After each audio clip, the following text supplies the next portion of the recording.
Alright, for today's video is magbabalik tanaw tayo sa Davao City underground cabling system, no? Underground cabling system ng mga kalye sa Davao City. We have at least 3. We have San Pedro Street, we have CM Recto Street, and Ramon Magsaysay Avenue. So yung tatlo na yon, napakataas po ng mga kalye na yan, lagpas kilometro ho yan, tapos wala ka makikitang gawad ng kuryente. So yun po yung ipapakita ko sa inyo sa video na to. Yun yung ano natin, no, kukuhanan ng footage nang makita ho ninyo kung gaano kaganda, mapaaraw man o gabi. Pag araw, malinis, maliwalas, maalwan, sarap sa paningin, no, very eye appealing. Pero hindi po yun for beautification ang purpose bakit ibinaon ang mga gawad ng kuryente sa ilalim ng lupa, kundi ang purpose ho nun ay para mas ligtas ito mula sa lindol, sunog at baha. So syempre kapag lindol, wala kang kakatakutang tumambay or tumayo dyan sa labas ng kalsada na baka ikay mabagsakan ng mga kuryente at poste. So hindi ka takot. Pag bumaha naman, hindi ka rin takot na mag-ground kasi nga nakalibing siya sa lupa, no? Underground cabling. So ibig sabihin nakalagay siya sa mga selyado, saradong mga PVC pipe or metal pipes or ano man yung mga pipe na ginagamit nila. At syempre walang magnanakaw, di ba? So hindi siya magkaroon talaga ng electrical interruption, electric power interruption kapag magkaroon ng lindol or sunog or ano pa man tawag dyan. Kasi nga yung establishment wala nang ganun na mga main line na konektado sa mga establishment, kundi sa ilalim na talaga ng lupa. So yun pa yung purpose. Yung ganda sa mata, paningin, wala, ano lang yun, bonus lang yun. Hindi talaga, yun talaga ang pinaka-list na purpose ng pagbaon ng mga gawad ng kuryente sa Davao City. So first and foremost ay safety talaga. So itong kalye na dinadaanan natin ngayon is ano to, Ram Magallanes Avenue dati, pero ngayon ang pangalan niya ay Pichon Avenue, ang kanyang pinaka-official name. So binago. So itong kalye na to dito ay hindi pa siya underground cabling system. So doon pa sa unahan sa may Grand Mensing, doon magsisimula ang underground cabling system. Pero in fairness, kahit hindi ito nakabaw ng kuryente dito na portion, ay malinis na rin siya tignan kasi yung mga kuryente talagang siya, hindi siya untangled. Tama ba? Basta yung hindi siya salasalabit ang kuryente, naka-arrange. Pero mamaya sabihin ko sa inyo ang pinaka portion kung saan magsisimula yung underground cabling system. As I've said, ulitin ko, it's CM Recto Street, San Pedro Street, and Ramon Magsaysay Avenue. So far, yung tatlo pa lang talaga ang pinaka-officially underground cabling system na talaga na ibaon na. So itong portion na to na kung saan tayo ngayon nagsasalita, Pichon Avenue, hindi pa to underground cabling system. Pero nagkaroon sila ng pilot episode ho dito. Pilot ba? Yung parang testing, no? So dito yun. Ito Grand Mensing, Grand Mensing Hotel. So okay, pagkalagpas ang Grand Mensing Hotel, dito na. Wala ka na makikita ang kuryente dito. As far as I remember, napansin ko dito, na-observe ko to 2016. Ito yung ginagawa. So nakakamangha na makakita ng kalye na walang gawad ng kuryente. So ito yun,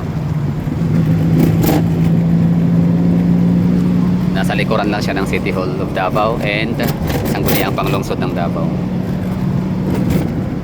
So ito na yung Pichon intersection, CM Recto. So welcome to underground cabling system Street of Davao City, CM Recto.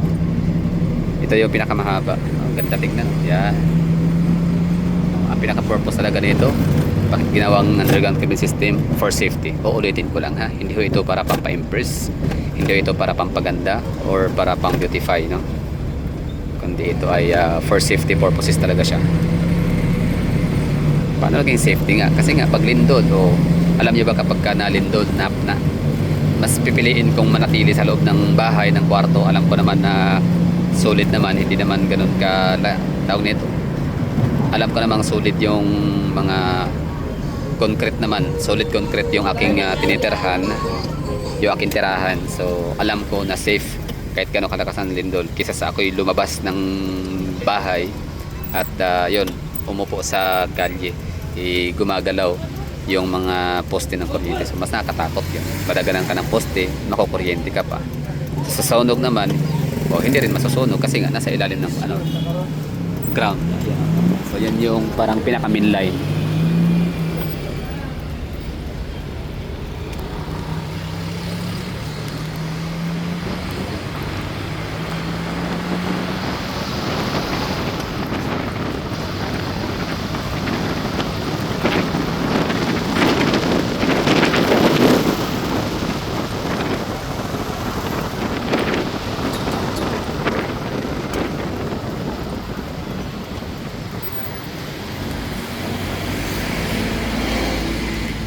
Maganda tignan, no? Very eye appealing. Yun lang yung ano talaga alam ng mga bisita natin dito sa Davao City. Maganda lang pero hindi nila alam yung pinaka main purpose for safety. For safety and sustainability. Sustainability, syempre pang long term yun, ha.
Okay, so dito na magtatapos yung same Recto Avenue underground cabling system.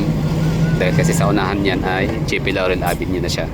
So ito naman yung tatahakin natin ang pangatlo, no, or third phase or phase 3 ng underground cabling system dito sa Davao City.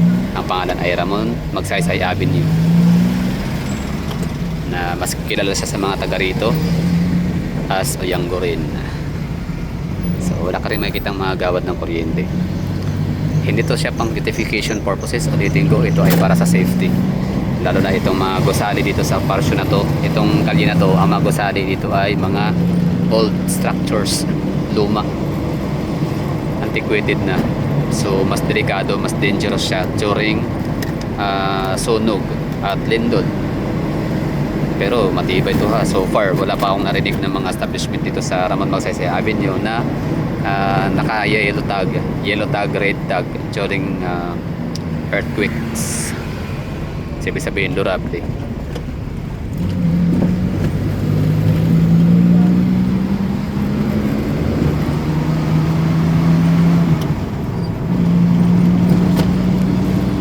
Pero syempre maliban sa safety, cleanliness din kasi ang isa sa advocacy. Actually hindi naman kailangan i-advocate yung ganyan, no? Kasi given naman talaga na mas masarap talaga tumiras, mas masarap talaga manirahan sa mundo kapag ikaw ay malinis ang iyong bakuran, malinis ang tahanan, malinis ang budhi. Kumbaga hindi perfecto kasi tao nga, no, nakakagawa ng kasalanan, pero yung linis dyan ibig sabihin hindi magnanakaw ang mga Duterte, malinis ang kanilang syudad, maayos, organized, disiplinado. Yan. Yun, linis. Pero yun talagang para beauty, hindi talaga linis, safety. Yan. So kung nagagandahan tayo, edi congratulations sa mga Duterte kasi yun ang pinaka-list na nila purpose sa proyekto.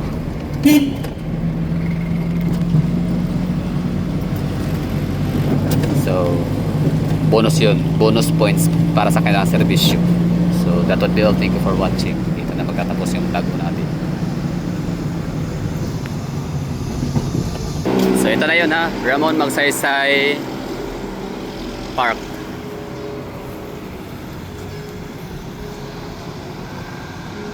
Lang. Ramon Magsaysay Park or Ramon Magsaysay Food Vendors Association.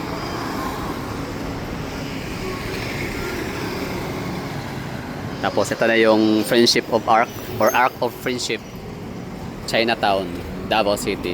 Ang Chinatown, hindi lang dito ang Chinatown na hanggang maging doon sa may Agda Public Market, kaparte pa rin yun, kasama pa rin yun ng Chinatown. So that's the deal, di ba? Ang ganda na tignan, no? Anong sa inyo? So safety kang maglakad, hindi ka takot na baka madaganan ka ng mga lumang poste na gawa sa kahoy. Napakalinis, grabe.